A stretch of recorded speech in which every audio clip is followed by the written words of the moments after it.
मित्रांनो, तुम्ही मदारी पाहिला असाल आपल्या बालपणी. आता असे मदारी दिसत नाही आहेत, पण पूर्वी मदारी दिसायचे. माकडांचे खेळ किंवा अस्वलांचे खेळ ते दाखवायचे. असा खेळ करणारा एक मदारी. आणि हा मदारी कुठला आहे तर राजकारणातील मदारी. राजकारणातील मदारी. मित्रांनो, ह्या मदारीबरोबर एक कोण असतो, जमुरासुद्धा असतो. त्याला सहकार्य करणारा, त्याला मदत करणारा एक जमुरा. त्याला तो उल्लेख करतो, ए जमुरे, ए जमुरे, ए माकड़ क्या करेगा, ए मरकट क्या करेगा, ए अस्वल क्या करेगा. असं तो त्या जमुऱ्याला पुकारतो. आणि त्यामध्ये आणखीन एक गोष्ट असते, ती म्हणजे अस्वल किंवा तो माकड. आता या राजकारणातील जो मदारी आहे तो कोण आहे, तो जमुरा कोण आहे आणि तो माकड कोण आहे, हे आज आपण समजून घेणार आहोत.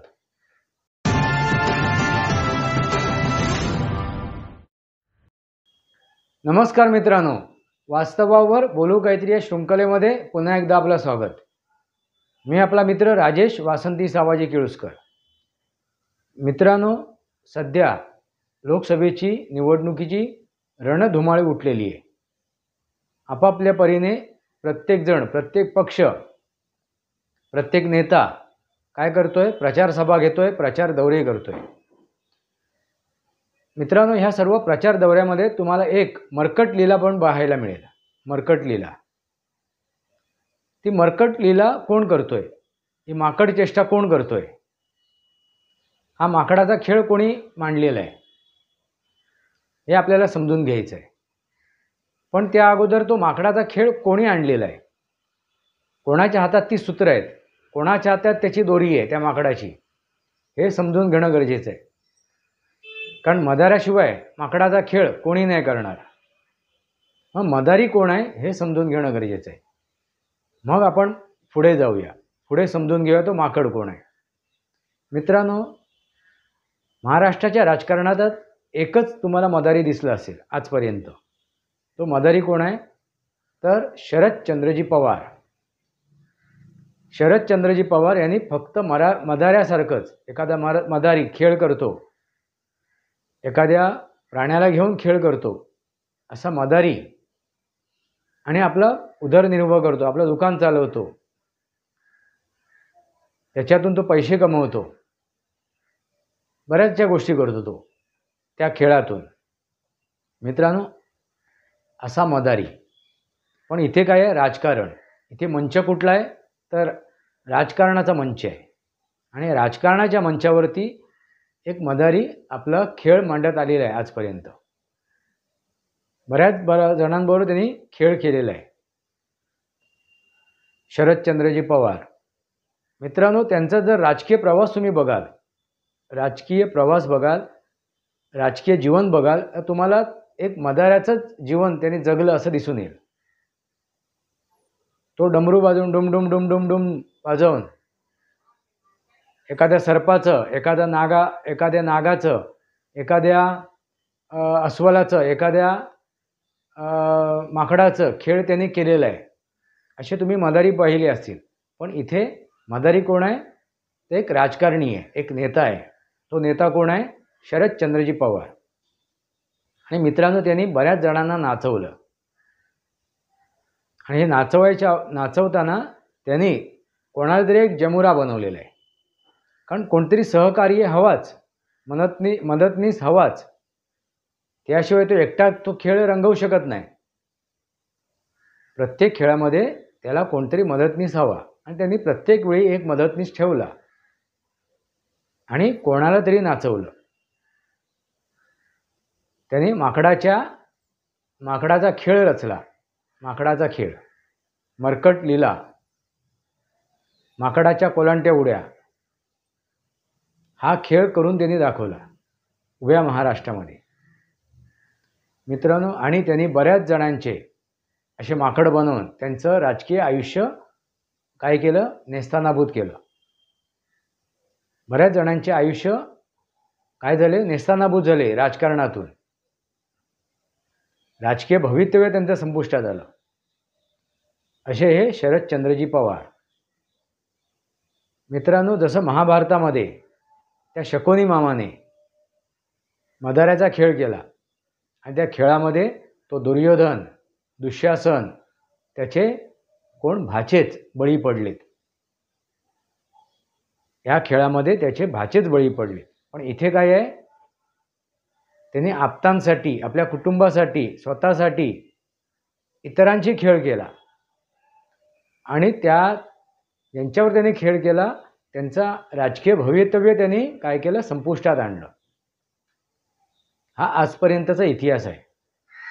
आता नुकतंच वर्तमान काळात त्याने आणखीन एकाचं राजकीय भवितव्य काय आणलं आहे, धोक्यात आणलेलं आहे. म्हणजे आता ते संपुष्टातच आले जमा आहे. धोक्यात नाही तर संपुष्टात आल्याच जमा येते. आता इथे ह्या शरदचंद्रजी पवार ह्या मदार्याने कोणाला हाताशी घेतलं, कोणाचं सहकार्य घेतलं, कोणाची मदत घेतली. तो जमुरा कोण आहे तर संजय राऊत. मित्रांनो, तुमच्या लक्षात आलं असेल, संजय राऊत म्हणाल्यानंतर माकड कोण आहे त्याच्यात. मर्कट लीला कोणी केल्या, म्हणजे कोणाचा खेळखंडोबा केला, हे तुमच्या लक्षात आपसूक आलं असेल. मित्रांनो, ही गोष्ट कधी सुरुवात झाली आहे, त्यांनी ह्या खेळासाठी जो त्यांनी माकड निवडला, या माकडाचा खेळखंडोबा करायचा निवड केली, ही गोष्ट कधी सुरुवात झाली, ती 2014मध्ये. 2014मध्ये सगळे वेगवेगळे लढलेत. प्रत्येक पक्ष आपापल्या परीने लढला.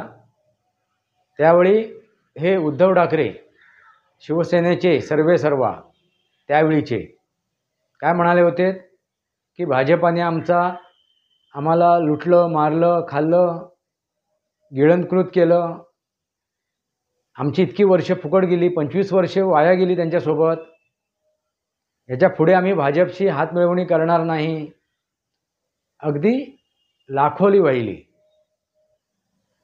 आणि निवडणुकीमध्ये उतरलेत आणि आमच्या बळावरती, सेनेच्या बळावरती आम्ही विधानसभेमध्ये सत्ता प्रस्थापित करू, भगवा झेंडा फडकावू, अशी मांडी ठोपटली, अशा वल्गना केल्या.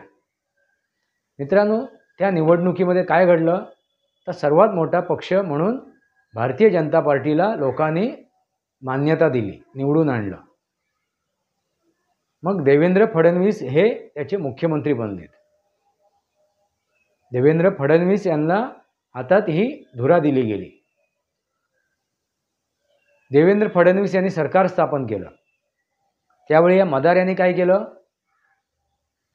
ज्यावेळी त्यांना लक्षात आलं की आता भाजपा हे सरकार स्थापन करणार आहे, मग त्यांनी भाजपाला आपलं बाहेरून समर्थन दिलं. कुठलीही अट न लादता त्यांनी बाहेरून समर्थन दिलं. ही पहिली खेळी त्यांची, बाहेरून समर्थन देण्याची. मित्रांनो, आता उद्धव ठाकरे यांनी पुऱ्या प्रचार दौऱ्यामध्ये, प्रचार सभेमध्ये काय वक्तव्य केलं होतं की मी भाजपासोबत जाणार नाही, भाजपाने आमची एवढी वर्ष वाया घालवली, आमचं एवढं नुकसान केलं. अगदी टोकेचा त्यांनी त्याला विरोध केला, टोकाचा त्यांच्यावरती आरोप लावलेत, त्याचे प्रत्यारोप केलेत. आणि एवढं केल्यानंतरसुद्धा ज्यावेळी शरदचंद्रजी पवार यांनी घोषित केलं की आम्ही देवेंद्र फडणवीस भाजपाला आम्ही बाहेरून समर्थन देतोय, त्याबरोबर टुणकन उडी मारून ते भाजपासोबत आलेत आणि युती केली त्यांनी. कोण? उद्धव ठाकरे यांनी. आणि सरकारमध्ये सामील झालेत, सहभागी झालेत. मित्रांनो, सहभाग घेतल्यानंतर माणसाने काय करायला हवं होतं, ते सरकार सुरळीत चालवायला हवं होतं. पण तसं घडलं का त्या 5 वर्षात तुम्हाला दिसून येईल. तर प्रत्येक क्षणी उद्धव ठाकरेंबरोबर जे नेते होते, जे आता एकनाथ शिंदे पण त्यांच्यावर सोबतच होते, एकनाथ शिंदेसकट जे काही नेते होते त्यांच्याबरोबर ते खिशात काय घेऊन फिरत होते? राजीनामे. कशाच्या विरोधात? तर आपण जे सरकार स्थापन केले त्या सरकाराच्या विरोधात, म्हणजे देवेंद्र फडणवीस यांच्या विरोधात. अगदी सुरुवातीपासून त्यांनी हे राजीनामे खिशात ठेवले होते आणि प्रत्येक वेळी ते काय करायचे? धमकी द्यायचे, आम्ही राजीनामे देऊ, आम्ही राजीनामे देऊ. शेवटपर्यंत त्यांनी राजीनामा दिला नाही, फक्त धमकी. मित्रांनो, ह्याच्या मागे सूत्रधार कोण होता? ह्याच्या मागे सूत्रधार होता तर ते शरदचंद्रजी पवार, एक मदारी. आणि यांना साथ देणारा कोण होता? तर संजय राऊत, जमुरा म्हणून. मित्रांनो, लक्षात घ्या. पण त्यावेळी हे निदर्शनात आलं नव्हतं, हे लोकांच्या लक्षात त्यावेळी अगदी प्रकर्षाने जाणवलं नाही. पण आता ते जाणवते, आता ते जाणवते. संजय राऊत हे प्रकर्षाने जाणवत आहेत. त्या जमुऱ्याचं काम करणारे साथ कोणाला देत आहेत? ते उद्धव ठाकरेला नाही, तर शरदचंद्रजी पवारांना. कारण तो सहकार्य कोणाला करणार आहेत? त्या मदारीला. त्या मदारीला ते सहकार्य करणार आहेत, एक जमुरा म्हणून. त्यामुळे उद्धव ठाकरेचा प्रश्नच येत नाही. मित्रांनो, हा निर्णय त्यांनी का घेतला असेल बरं? तुम्हाला एक मुलाखत माहीत असेल. कोणाची? तर ह्या अगोदर एका संजयनी मुलाखत दिली होती. तो संजय त्यावेळी शिवसेनेत होता, संजय निरुपम. ह्याने आपली मुलाखत देताना एक काय केलं? गुपित फोडलं. काय? तर बाळासाहेबांनी मला ज्यावेळी जिल्हा परिषदेचं राज्यसभेचं तिकीट दिलं, केंद्रामध्ये राज्यसभेचं तिकीट दिलं, राज्यसभेचा सदस्य नेमला, एक राज्यसभेचा खासदार म्हणून नेमलं, त्यावेळी ही गोष्ट संजय राऊत यांना खटकली होती. कारण त्यांना तिथे जायचं होतं. आणि त्यावेळेला बाळासाहेबांनी, बाबा तुला हिंदी बोलता येत नाही, धड मराठी बोलत नाहीस तू, ते हिंदी काय बोलणार, म्हणून त्यांना नाकारलं गेलं होतं. ही काय होती? सल होती यांच्या मनात. संजय राऊत यांच्या मनात ही सल होती की आपल्याला राज्यसभेवरती पाठवलं नाही बाळासाहेबांनी, त्या शिवसेनेने. आणि त्या दिवसापासूनच त्यांनी कामाला ते लागले होते ही शिवसेना संपवायची. ते आज तुम्हाला प्रकर्षाने जाणवते, दिसते. आणि कोणाच्या सोबतीने, कोणाच्या मार्गदर्शनाखाली? तर त्या मदाऱ्याच्या. मदारी कोण? तर शरदचंद्रजी पवार. मित्रांनो, जसा मदाऱ्याने आदेश दिला कोणाला? त्या जमुऱ्याला. मग तो जमुरा आदेश कोणाला देतोय? कोणाकडून ती गोष्ट करून घेतोय? तर त्या माकडाकडून, त्या मरकटाकडून. त्या मरकटाकडून ते मरकटलीला घडवून आणतोय. तुम्हाला हेच दिसून येईल. मित्रांनो, 2014 नंतर काय झालं? देवेंद्र फडणवीस हे मुत्सदी राजकारणी होते. ते मुत्सदी राजकारणी होते. त्यामुळे ते 5 वर्ष त्यांनी काढलेत. 5 वर्ष त्यांनी सरकार जिवंत ठेवलं, ते सरकार चालवलं. कारण ते मुरब्बी नेते होते म्हणून. त्या मदाऱ्याला ते हवे होऊ दिलं नाही त्यांनी. त्या मदाऱ्याच्या सर्व खेळाला त्यांनी काय केलं? संपुष्टात आणलं. 2019ची निवडणूक आली. 2019मध्ये मग देवेंद्र फडणवीस आणि उद्धव ठाकरे हे एकत्र येऊन त्यांनी युती केली आणि युतीमध्ये त्यांनी निवडणुका रंगवल्या. त्या निवडणुका झाल्या, त्याचा रिझल्ट आला, बहुमत युतीला मिळाला.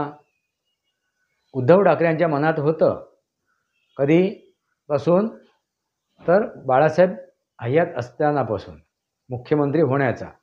मनोहर जोशी आणि नारायण राणे जेव्हा मुख्यमंत्री बनले त्यावेळेपासून त्यांच्या मनात ही गोष्ट होती की मुख्यमंत्री बनायचं आहे. आणि तीच संधी ते पाहत होते. आणि ती संधी त्यांना 2019मध्ये मिळाली. आणि त्यांनी थाप मारली. काय म्हणाले? अमित शहाने मला काय दिला होता? आश्वासन दिलं होतं बंद दरवाजाच्या मागे.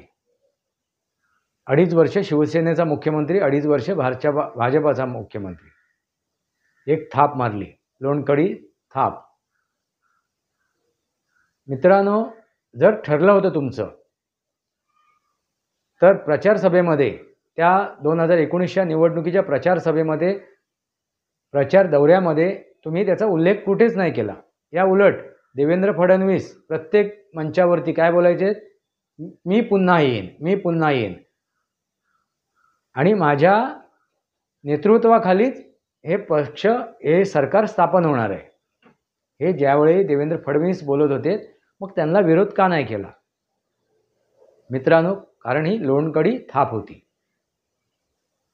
कारण बंद दरवाजाच्या आड आणखीन कोणी ऐकायला केलं नाही आहे खरं की खोटं बघायला. खोटं बोला, रेटून बोला. पण याचे सूत्रधार कोण आहेत? तर ते मदारी. मित्रांनो, लक्षात आलं का? आणि त्यांनी, जनतेने, या नागरिकांनी, त्या राजांनी, लोकतंत्राचा राजा कोण? नागरिक. यांनी जे बहुमत दिलं होतं कोणाला? युतीला. त्या बहुमताच्या पाठीत खंजीर खुपसला आणि युतीऐवजी त्यांनी आघाडी निर्माण केली आणि काँग्रेससोबत, राष्ट्रवादीसोबत ते गेलेत. का? तर मुख्यमंत्री बनण्यासाठी. त्यांची जी महत्त्वाकांक्षा होती, जी लालच होती, जो स्वार्थ होता, जो मतलब होता, त्या त्यांनी साध्य केला. मित्रांनो, लक्षात घ्या. आणि हे केल्यानंतर 2.5 वर्ष त्यांनी मुख्यमंत्रीपद ते भूषवलं. पण त्या 2.5 वर्षाच्या काळात त्यांनी कुठलीही योजना आणली नाही, कुठलाही प्रकल्प राबवला नाही, कुठलीही योजना राबवली नाही. पण पूर्वीच्या सरकारने ज्या योजना आणल्या होत्या, जे प्रकल्प राबवले होते, त्यांना स्थगिती आणली. म्हणजे स्थगिती आणण्याचं काम त्यांनी अगदी 100% केलं. मित्रांनो, त्या काळामध्ये हे त्या सरकारमध्ये होतेत, युती सरकारमध्ये होतेत. मग असं असताना त्यावेळी तुम्ही विरोध नाही केलात. मग ते जर चुकीचे होतेत योजना, ते प्रकल्प, मग त्यावेळी तुम्ही काय विरोध नाही केलात? त्यावेळी त्याला समर्थन का केलं? हा एक प्रश्न उपस्थित होतो. कारण शेवटी काय मर्कट लीलाच होणार. ह्या मर्कट लीलाच झाल्या. मित्रांनो, लक्षात आलं का? ह्या मर्कट लीला केल्या आणि ते प्रकल्प, त्या योजना काय केल्या? स्थगित केल्या. नव्याने चला ते स्थगित केलं, एकदा वेळ आपण बाजूला करूया. पण नव्याने नवे प्रकल्प, नवे योजना आणले पण नाहीत. उलट त्या कोरोनामध्ये त्यांनी काय केलं? भ्रष्टाचार केला. अगदी खिचडीपासून, PPE किटपासून सगळ्या गोष्टीमध्ये भ्रष्टाचार केला. मित्रांनो, आणि एका भ्रष्ट अधिकाऱ्याला त्यांनी नेमणूक केली. ज्याच्यावरती आरोप आहेत, ज्याच्यावरती गुन्हे आहेत नोंदवलेले, अशा एका पोलीस अधिकाऱ्याला परत त्यांनी सेवेमध्ये रुजू केलं. मर्कट लीला. ह्या सगळ्या मर्कट लीला आहे. मित्रांनो, समजते का? आणि ह्याच पोलीस अधिकाऱ्यांनी काय केलं होतं? अनिल अंबानींच्या घराजवळ जिलेटिनची स्फोटकं ठेवली होती. ह्या सगळं मर्कट लीला आहेत. मित्रांनो, इथेच थांबले नाही ते. कंगना राणावत, तो काय ते पत्रकार,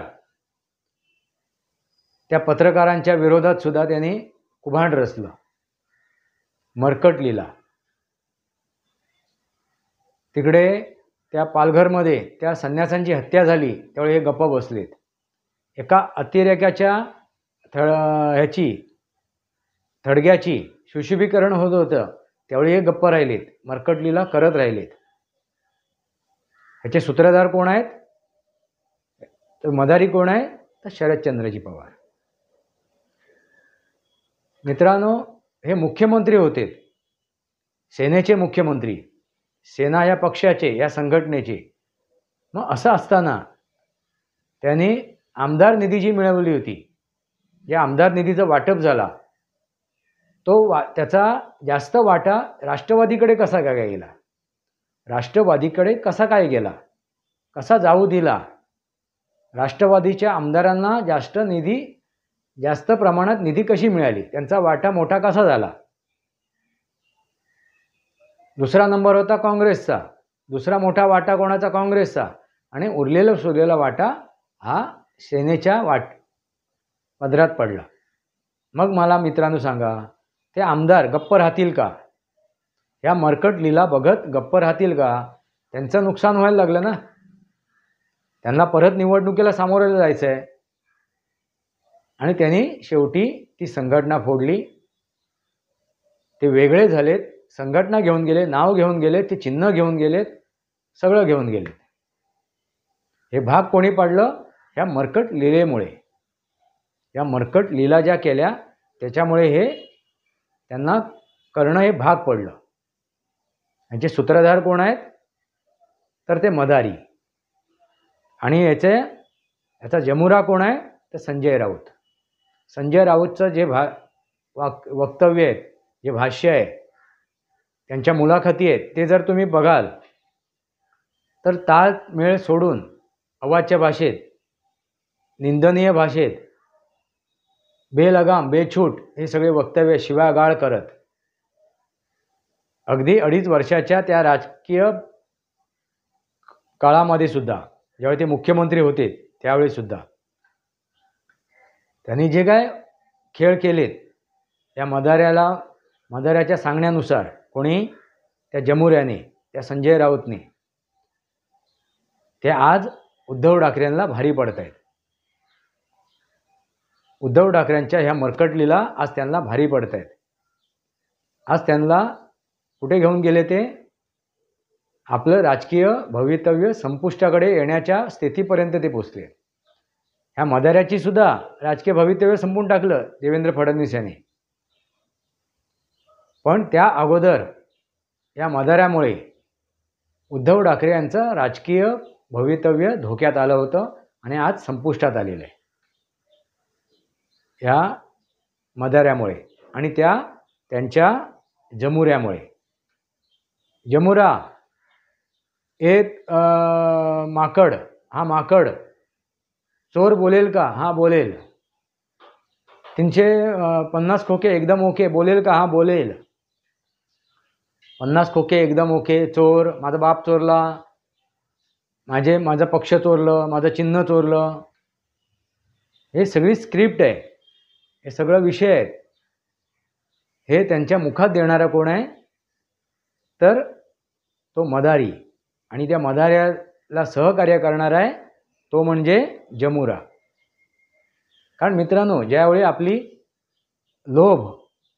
आपला लोभ, अहंकार, मतलब, स्वार्थ ज्यावेळी जागृत होतो ना, त्यावेळी आपण काय होतो? भरकटतो. आणि मग आपल्याला समजत नाही काय सत्य आहे, काय असत्य आहे. आणि आपले सर्व सूत्र आपण दुसऱ्याच्या हातात देऊन मोकळे होतो. आणि तीच नेमकी गोष्ट उद्धव ठाकरे यांनी केली. आपले सर्व सूत्र, आपल्या सर्व नाड्या, आपल्या गळ्यातली दोरी ही त्या मदाऱ्याच्या हातात दिली. आणि जमुऱ्याच्या म्हणण्याप्रमाणे, जमुरा जसा बोलतोय, जमुरा जसं सांगतोय, त्याप्रमाणे यांनी मरकट लीला केल्या. मित्रांनो, लक्षात आलं का? स्वार्थ, मतलब, लबाडी, लुच्चेगिरी ज्यावेळी माणूस करायला लागतो त्यावेळी त्याची बुद्धी भ्रष्ट होते. मित्रांनो, आणखीन एक गोष्ट आहे बघा. त्यांनी आरोप काय लावलेत? अमित शाह यांनी मला बंद दरवाजाच्या आत काय दिलं होतं? आश्वासन दिलं होतं. आता ते काय म्हणतात? देवेंद्र फडणवीस यांनी सुद्धा आश्वासन दिलं आहे, तर आदू बाळाला मुख्यमंत्री बनवेन म्हणून, आणि मी दिल्लीला जाईन. पण त्या अगोदर ते देवेंद्र फडणवीस यांच्यावरती आरोप लावत होते. ते म्हणजे देवेंद्र फडणवीस हे दिल्लीतून आणलेल्या स्क्रिप्टवरती बोलतात. त्या स्क्रिप्टप्रमाणे ते आपलं कृती करतायत, काम करतायत, वक्तव्य करतायत. जर देवेंद्र फडणवीस दिल्लीच्या सांगण्याप्रमाणे, त्यांच्या वरिष्ठाप्रमाणे जर वागत असतील, मग ते निर्णय कसे घेऊ शकतात? जो निर्णय ते म्हणतात की त्यांनी निर्णय घेतला होता देवेंद्र फडणवीस यांनी, आदू बाळाला मुख्यमंत्री बनवायचं आणि आपण दिल्लीमध्ये जायचं. मग जर निर्णय क्षमता देवेंद्र फडणवीस यांच्याकडे होती, सगळे अधिकार त्यांच्याकडे होते, मग ते स्क्रिप्ट कशाला वाचतील? मग ते तरी खोटं आहे. अगोदर बोललेले किंवा आताचं तरी खोटं आहे. आणि दुसरी एक गोष्ट महत्त्वाची, मग नक्की मुख्यमंत्री कोणाला बनवायचं होतं? एका शिवसैनिकाला, की उद्धव ठाकरे यांना, की आदू बाळाला? मग मुख्यमंत्री नक्की कोणाला बनवायचं होतं?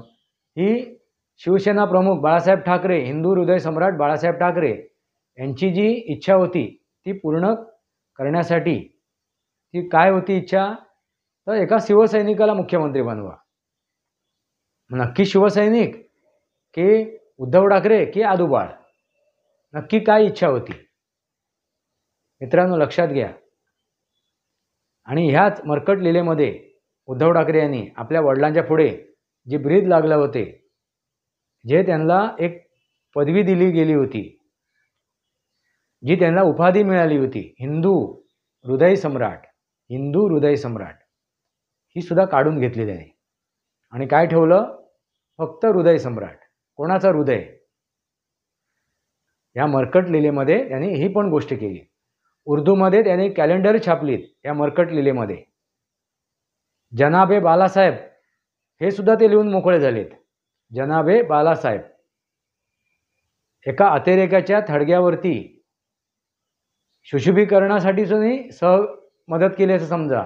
त्याच्याकडे त्यांना मदत केली एका अतिरेक्याच्या थडग्यावरती सुशोभीकरण करण्यासाठी. म्हणजे या मर्कट लीला किती केल्या बघा तुम्ही. आता आणखीन एक गोष्ट निदर्शनास आली. जमुरा काय म्हणतोय की उद्धव ठाकरे हे भावी पंतप्रधान आहेत, हे भावी पंतप्रधान आहेत, ते आता पंतप्रधान होणार आहेत. मित्रांनो जर ते पंतप्रधानच्या शर्यतीत होतेत मग त्यांनी लोकसभेच्या निवडणुका लढवायला हव्या होत्या. कुठल्या तरी एका लोकसभेच्या एखाद्या जागेवरून त्यांनी ती निवडणूक लढवायला हवी होती.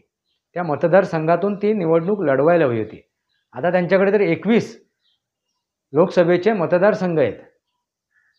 मग त्या 21 पैकी एका मतदारसंघातून त्यांनी ती लोकसभा निवडणूक लढवायला हवी होती आणि नरेंद्र मोदीजींना आव्हान द्यायला पाहिजे होतं.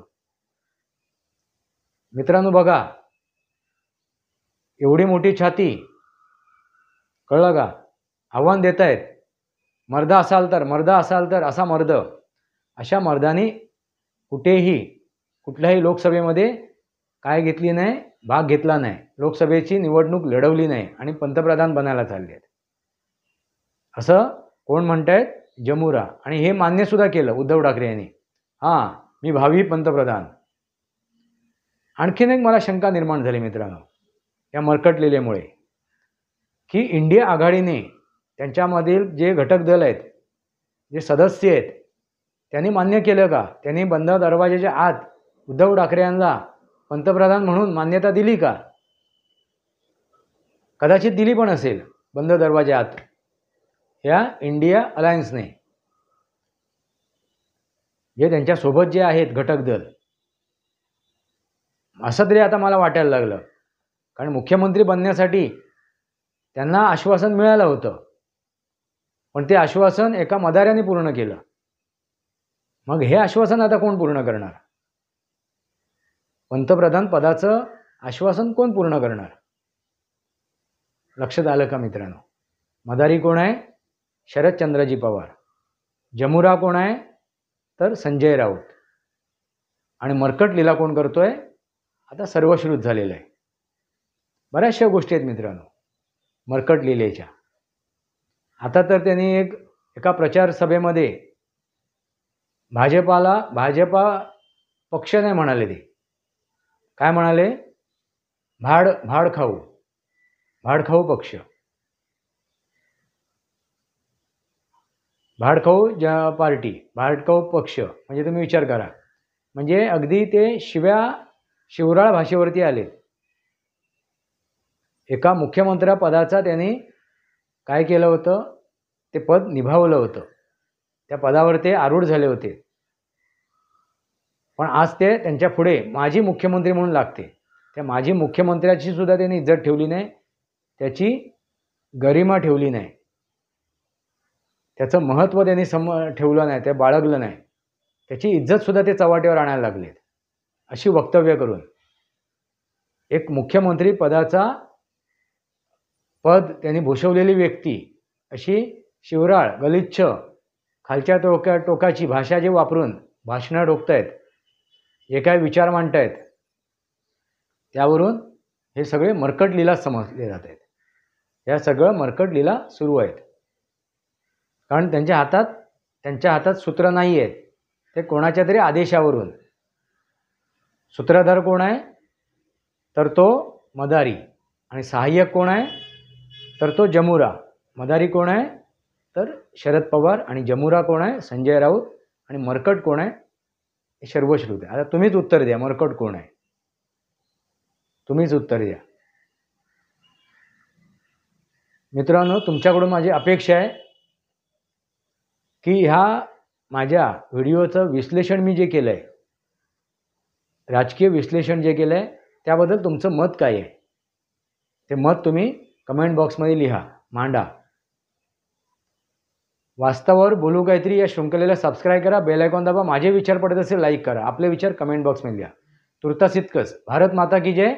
वंदे मातरम. जय भारत, जय महाराष्ट्र.